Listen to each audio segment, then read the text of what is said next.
तो दोस्तों चलिए शुरू करते हैं इस बात को समझना कि सबकॉन्शियस माइंड को कैसे हम ट्रेन कर सकते हैं।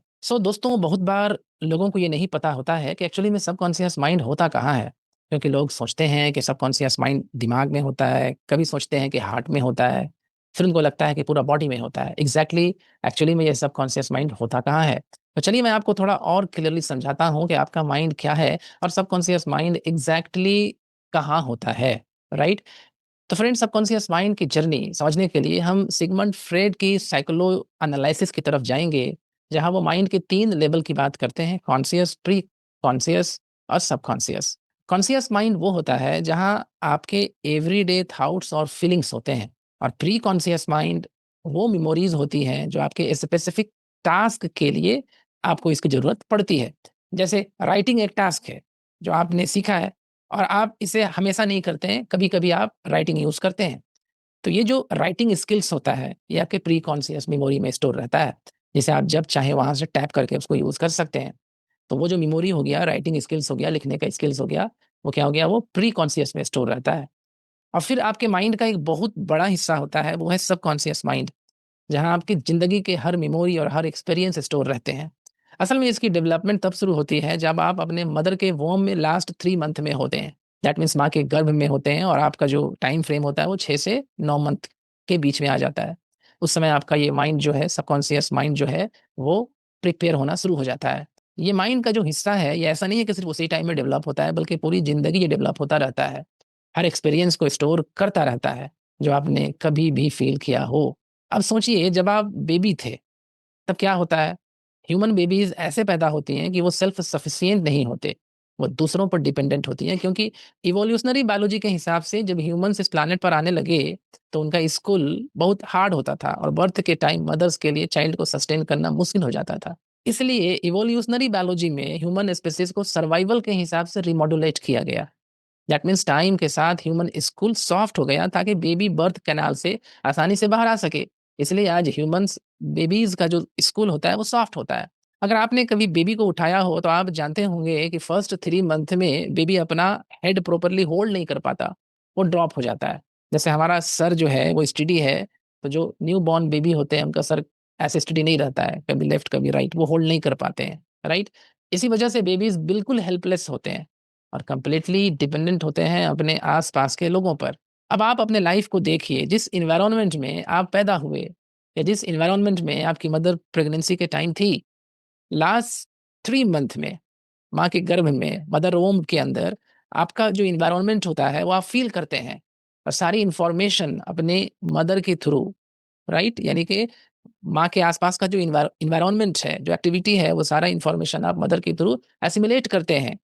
जब आप 6 मंथ से 9 मंथ के पीरियड में होते हैं माँ के पेट में, आपका ब्रेन उस समय प्रिपेयर होने लगता है। उस एनवायरनमेंट के लिए प्रिपेयर होता है जिसमें उस बेबी को जाना है, जिस उस बेबी को रहना है। अगर मदर का एनवायरनमेंट स्ट्रगल है, सक्सेसफुल नहीं है, स्ट्रेसफुल है, तो इस केस में क्या होगा कि जो बेबी है उसका सबकॉन्शियस माइंड भी उसी वे से डेवलप होता है। दैट मीन्स आप जब 6 से 9 मंथ के पीरियड में होते हैं, तो आप उस एनवायरनमेंट को परसीव करने लगते हैं अपने माँ के गर्भ में से, और सर्वाइवल के लिए अपनी एबिलिटीज़ डेवलप करने लगते हैं। यहीं से सबकॉन्शियस माइंड डेवलप होना शुरू होता है। ये सबकॉन्शियस माइंड मदर से मिलने वाले इनपुट को स्टोर करता है, ताकि जब आप पैदा हों, तो आप सरप्राइज़ ना हों, बल्कि रेडी हो जाएँ उस एनवायरनमेंट में रहने के लिए जिसमें आपको जन्म लेना है। फिर बर्थ के बाद पहला जो 7 साल होता है, 5 सेंसेस के थ्रू आप अपनी इन्फॉर्मेशन को गेन करते हैं। आप देखते हो, सुनते हो, स्मेल करते हो, टेस्ट करते हो, टच फ़ील करते हो, सब कुछ रैपिडली माइंड में जाता रहता है, और लाइफ़ के फंडामेंटल्स पिलर बनना स्टार्ट हो जाते हैं। एक तरह का सॉफ्टवेयर डेवलप होता है 0 से 7 साल तक आपके ब्रेन का। इसलिए हम कहते हैं कि फर्स्ट 7 इयर्स में बेबी क्ले के स्पंज जैसा होता है, सराउंडिंग लोग उसका लाइफ़ को, उसके लाइफ़ का मैनुअल बना रहे होते हैं, और वो मैनुअल सबकॉन्शियस माइंड में स्टोर होते जाता है। ये सबकॉन्शियस माइंड सिर्फ ब्रेन में नहीं होता, सिर्फ हेड में नहीं होता, ये आपके पूरे बॉडी में, पूरे बॉडी के सेल में ये इन्फॉर्मेशन स्टोर होती है, जिसे जिसे सेलुलर मेमोरी कहते हैं। और जब हर सेल में मेमोरी होती है, तो पूरा बॉडी सबकॉन्शियस माइंड बन जाता है।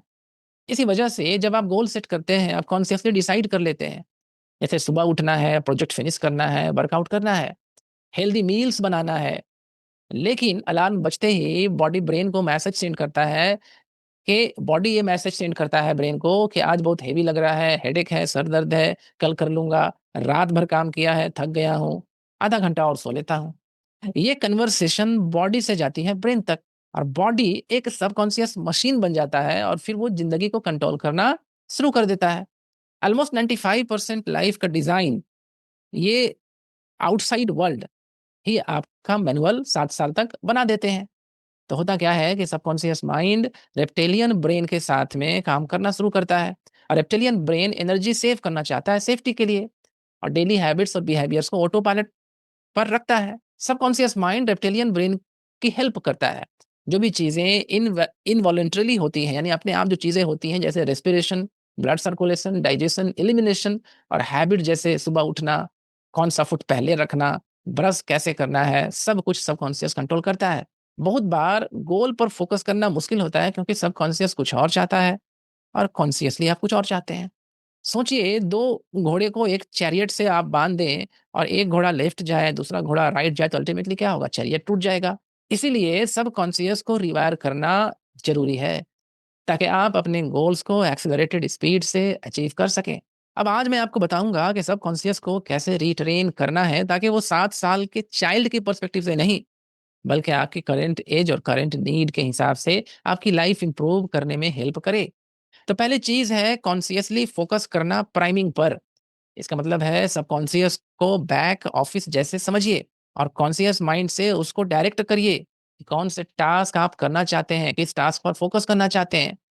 सबसे सिंपल वे है प्राइमिंग का कि कॉन्शियस माइंड से सबकॉन्शियस माइंड को ये सिखाना कि क्या इंपॉर्टेंट है। इसलिए मैं आपको 8 सिंपल स्टेप दूँगा, 1 से आपको शुरू करना है, फिर ग्रेजुअली आपने बढ़ते जाना है। जितना जितना ज़्यादा स्टेप्स आप फॉलो करेंगे, उतनी स्पीड से आपके गोल अचीव होंगे और रिज़ल्ट आपको फास्टर मिलेंगे।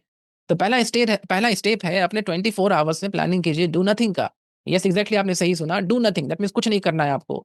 जैसे लोग क्या कहते हैं दिन भर टेंशन फ्रस्ट्रेशन में रहते हैं कि टू डू लिस्ट बनाना है, एक्शन करना है, ये करना है, वो करना है। लेकिन अगर आप अपने सबकॉन्शियस माइंड को रिटेन करना चाहते हैं, तो पहले डू नथिंग करने का प्रैक्टिस कीजिए। कभी हुआ है कि आप सालों बाद किसी से मिले और उसका नाम आपको याद नहीं आया?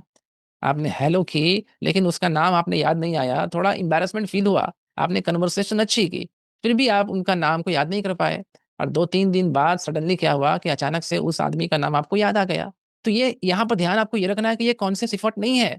अचानक से आपको जो नाम याद आया, ये एक्चुअली सबकॉन्शियस माइंड की तरफ से था। दैट मीन्स कॉन्शियस माइंड के सवालों के आंसर ढूँढना, ये सबकॉन्शियस माइंड का काम है और ये सबकॉन्शियस माइंड 24/7 आपके सवालों के आंसर को ढूँढता रहता है और वह आपको मैसेज भी भेजता है, आपको डायरेक्ट भी करता है। लेकिन उसके मैसेज को आप नहीं पकड़ पाएँगे अगर आप पैसिविटी में नहीं हैं। दैट मीन्स आपके अंदर में अगर स्ट्रेस है, टेंशन है, फ्रस्ट्रेशन है और आप पैसिविटी में नहीं हैं, कामनेस में नहीं हैं, आप शांत नहीं रहते हैं, तो फिर सबकॉन्शियस माइंड का मैसेज आप पर वर्क करेगा ही नहीं, आप उसके मैसेज को एक्वायर नहीं कर पाएँगे। जब आप डू नथिंग प्लान करते हैं, आइडियल तरीका ये है कि आप no phone, no distraction, no sensory input, no people around. बस आपको शांत रहना है, आपको बैठ जाना है, राइट? पेन और पेपर लेना है और आप खुद अमेज़ हो जाएँगे कि आइडियाज़ फ्लो करने लगते हैं। तो डू नथिंग से आपको अपने सबकॉन्शियस माइंड के पावर को टैप कैसे करना है कि जब आप डू नथिंग ज़ोन में जाएँ तो आइडियल तरीका ये है कि आपको कोई फ़ोन नहीं पकड़ना है, no distraction, no sensory inputs, no people around. बस आपको शांत बैठ जाना है, पेन और पेपर लेना है और आप खुद आप अमेज़िंग हो जाएँगे, आप अमेज़ हो जाएँगे कि कैसे-कैसे आइडियाज़ आपके हाथ से लिखना आप स्टार्ट कर जाते हैं।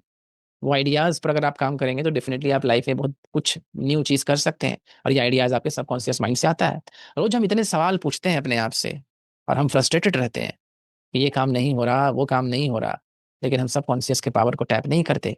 सबकॉन्शियस बैक ऑफ़िस की तरह काम करता है और जब भी हम परेशान होते हैं और जब भी हम किसी काम में फँस जाते हैं, तो क्या करता है कि सबकॉन्शियस उस चीज़ को रजिस्टर करता है, बट वो तभी आपको हेल्प कर पाएगा जब आप डू नथिंग ज़ोन में जाएँगे, डू नथिंग स्पेस को एक्वायर करेंगे।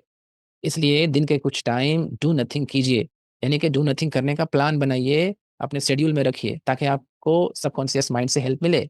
अब दूसरा स्टेप है जब प्रॉब्लम में आप स्टक हो जाते हैं और आपको आंसर कोई चीज़ नहीं मिलता है, देन आप अगेन सबकॉन्शियस माइंड का हेल्प ले सकते हैं। मैंने बहुत सारे जीनियस की बायोग्राफी पढ़ी है, हर जीनियस कभी न कभी स्टक होता है। जब वो स्टक होते हैं तो वो प्रॉब्लम को छोड़ देते, फिर क्या करते हैं कि फिर कोई इंस्ट्रूमेंट बजाते हैं, पेंटिंग करते हैं या नेचर में वॉक या रन करते हैं। फिर जब वापस आते तो उनको सॉल्यूशन मिल जाता। क्योंकि जब आप स्टक रहकर वही क्वेश्चन बार-बार पूछते हैं, तो क्वेश्चन गलत डायरेक्शन में चला जाता है। व्हाय प्रॉब्लम है, क्यों प्रॉब्लम सॉल्व नहीं हो रहा है, ऐसे क्वेश्चन आपके सबकॉन्शियस माइंड के पावर को टैप करने से रोकते हैं और आपका कॉन्शियस माइंड टोटली कन्फ्यूज़ हो जाता है। लेकिन जब आप अपने उस प्रॉब्लम पर फ़ोकस ना करके, प्रॉब्लम को छोड़कर कुछ और काम करते हैं, तो सबकॉन्शियस को उस आइडियाज़ पर काम करने का टाइम मिलता है, जहाँ पर आप फँस गए थे। और याद रखिए सबकॉन्शियस कॉन्शियस से बहुत पावरफुल होता है। और 24/7 वर्क करते रहता है आपको राइट रिसोर्स प्रोवाइड करने के लिए। इसलिए पहले आपको क्या करना है कि डू नथिंग ज़ोन में जा कर के इस चीज़ को आपको प्रैक्टिस करना है और पैसिविटी और कामनेस में जाना है ताकि सबकॉन्शियस माइंड आपका हेल्प करना स्टार्ट करे। तीसरा जो स्टेप है ड्रॉप योर कीज़, इस मेथड से भी आप सबकॉन्शियस माइंड के पावर को टैप कर सकते हैं। ये मेथड सल्वाडोर डेली और थॉमस एडिसन यूज़ करते थे।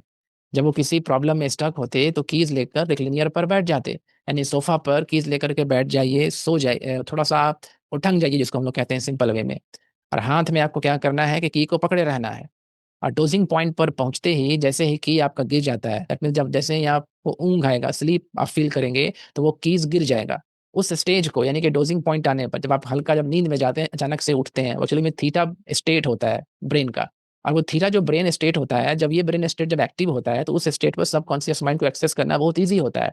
अब आप कैसे एक्सेस करेंगे कि जैसे ही आपका की गिरा, आप डोज़िंग पॉइंट से उठे अचानक से, तो आपको लिखना शुरू कर देना है, राइट? जब आप ऐसा करेंगे, तो आपका सबकॉन्शियस माइंड आपको आइडियाज़ देने लगेगा और आप उस आइडियाज़ के थ्रू अपने लाइफ में बहुत कुछ हासिल कर सकते हैं, राइट? था स्टेप है विजुअलाइज़ योर सक्सेस। ये भी सबकॉन्शियस को टच करने का बहुत पावरफुल वे है। जो आपका गोल है, उसके सारे क्यूज़ अपने एनवायरनमेंट में डालिए, सारे क्यूज़ जो आप पाना चाहते हैं। कुछ पिक्चर लगा दीजिए, कुछ अफ़र्मेशन लगा दीजिए, कुछ विज़न बोर्ड लगा दीजिए। जब आप उस चीज़ को बार-बार देखते हैं, तो सबकॉन्शियस माइंड उस चीज़ को रजिस्टर करता है, राइट? जब आप ऐसा करते हैं और क्यूज़ को सामने रखते हैं, तो सबकॉन्शियस माइंड आपको उस काम को करने में भी हेल्प करता है। जैसे लोग क्या करते हैं कि जो मेडिटेशन कर नहीं पाते हैं, तो बुद्धा का स्टैच्यू रख लेते हैं आस-पास कहीं पर। उससे क्या होता है कि सबकॉन्शियस माइंड जब भी उस स्टैच्यू को देखेगा, तो आपको आपको एक आइडिया देगा और आपको इंडिकेट करेगा उस काम को करने में। तो उस स्टैच्यू को देखकर आप नेचुरली आप विंड डाउन होकर के मेडिटेट करने के मूड में आ जाते हैं। अगर ऑब्जेक्ट आपके पास नहीं है, तो आँखें बंद करके भी आप अपने परफेक्ट बॉडी विजुअलाइज़ कर सकते हैं। Getting my point? Healthy healthy आप हेल्दी हैं, ईटिंग अच्छा खाना खा रहे हैं, उसको विजुअलाइज़ कीजिए। देखिए डेडिकेटेड टाइम रूटीन में रखिए, यानी कि इस विजुअलाइज़ेशन के लिए। जब आप ऐसा करेंगे और विजुअलाइज़ करेंगे, तो आप देखेंगे कि आपको गोल बहुत फ़ास्ट आप अचीव कर पा रहे हैं। और विजुअलाइज़ेशन में आपको ध्यान ये रखना है कि जब भी विजुअलाइज़ करें, तो वो फीलिंग्स आपके अंदर में आना चाहिए कि वो चीज़ ऑलरेडी आपको मिल गई है जिस चीज़ को आप पाना चाहते हैं, वो फीलिंग लाना है आपने। जब आप ऐसा करते हैं तो हमारा जो ब्रेन है वो इमेजिनेशन और रियलिटी में फ़र्क नहीं करता है। जब सबकॉन्शियस माइंड उस चीज़ को बार-बार फ़ील करता है, तो फिर क्या करता है सबकॉन्शियस माइंड उस चीज़ को आप तक पहुँचाने में हेल्प करके और आप ये पाएँगे अपने लाइफ़ में कि वो चीज़ आपको आसानी से मिल गया है। तो पावर ऑफ असम्पशन आपको यूज़ करना है, पावर ऑफ असम्पशन। यानी कि सोचिए कि आप कैसा फ़ील कर रहे हैं, कैसा आप दिख रहे हैं, किसके साथ आप रह रहे हैं, जैसा आप चाहते हैं वैसा फ़ील कीजिए। जब आप ऐसा करेंगे तो आपके लाइफ़ में ट्रांसफ़ॉर्मेशन बहुत ईज़ी होगा। 5वाँ स्टेप है जर्नलिंग करना ताकि आप अपने माइंड से ज़्यादा टच में आ सकें। मैं थॉट्स पेपर पर डालने को बहुत पसंद करता हूँ क्योंकि फिर समझ आता है कि माइंड क्या बोल रहा है। दूसरा तरीका है मेडिटेशन सीखना। गाइडेड मेडिटेशन से 5 मिनट डेली आप शुरू कीजिए और स्लोली 15 से 20 मिनट तक उसको बढ़ाइए। रेगुलर प्रैक्टिसनर्स करके आप उसे 1 घंटा तक भी ले जा सकते हैं। छठा स्टेप है अपने बॉडी का ख्याल रखिए क्योंकि सबकॉन्शियस बॉडी ही है। हेल्दी खाइए, रेगुलर एक्सरसाइज कीजिए, अच्छी नींद लीजिए और सेल्फ केयर से बॉडी को नर्चर करिए। इससे आपको सबकॉन्शियस से बेटर इनसाइट मिलेंगे। और 7वाँ स्टेप है राइटिंग स्किल्स डेवलप करिए। ये भी सबकॉन्शियस से टच में आने का एक पावरफुल तरीका है। मैं 3 जर्नल्स रखता हूँ हमेशा, 3 टाइप का जर्नलिंग मैं करता हूँ। थॉट जर्नल, ग्रैटिट्यूड जर्नल और गोल जर्नल। रोज़ सुबह थॉट जर्नल में अपने माइंड को डंप कीजिए। जो भी हो गुड, बैड, अगली, एंग्ज़ियस, फ़ियरफुल सब कुछ है उसको आप लिख के डालिए। इससे माइंड का प्रेशर निकल जाता है। फिर ग्रैटिट्यूड जर्नल उठाइए, उसको लिखिए कि आप किस-किस चीज़ के लिए ग्रेटफुल हैं। कम से कम 10 चीज़ें लिखिए, body, internet, phone, laptop, proof सब कुछ। अगर लगता है कि कुछ भी नहीं है, तो भी आप यहीं से शुरू कीजिए कि मेरे पास फ़ोन है, मेरे पास हाथ है, मेरे पास एक अच्छा शरीर है, मेरे पास हिम्मत है, मेरे पास करेज है, ऐसे जो भी आपके पास है उसको लिखिए। ग्रेटफुल चीज़ों पर फ़ोकस करने से आपकी एनर्जी आपकी बॉडी पर खर्च होती है और फिर जब एनर्जी आपकी बॉडी पर खर्च होती है, तो आपका बॉडी हील होना स्टार्ट होता है और सबकॉन्शियस से बेटर आउटपुट मिलना शुरू हो जाता है। 8वां स्टेप है गोल जर्नल में टॉप 10 गोल लिखिए, चाहे शॉर्ट टर्म हो या लॉन्ग टर्म। रोज सेम गोल लिखिए। अगर आप ये 3 राइटिंग प्रैक्टिस डेली करते हैं, तो सबकॉन्शियस को प्राइम करने का अमेजिंग वे आप फील करेंगे। ट्रस्ट कीजिए, जब आप इस ज़ोन में आ जाएँगे और रोज़ week by week, month by month इसे फ़ॉलो करेंगे, तो आप अपॉर्च्युनिटीज़ के लिए मैग्नेट बन जाएँगे। गोल के लिए चेस नहीं करना पड़ेगा, सब कुछ अपने आप फ़ॉल इन प्लेस होने लगेगा, लेकिन ये रोज़ करना पड़ेगा। अगर आप 100% कमिटमेंट हो नेक्स्ट 30 डेज़ के लिए, तो चैट में लिखिए 100 कमिटेड, टाइप करिए और ये वीडियो कम से कम 10 लोगों के साथ शेयर कीजिए ताकि वो भी अपने गोल अचीव कर सकें। साथ मिलकर हम दुनिया को एक बेटर प्लेस बनाएँगे। तो thank you so much video देखने के लिए। मिलते हैं नेक्स्ट वीडियो में, तब तक के लिए good day, bye bye, take care, love you all.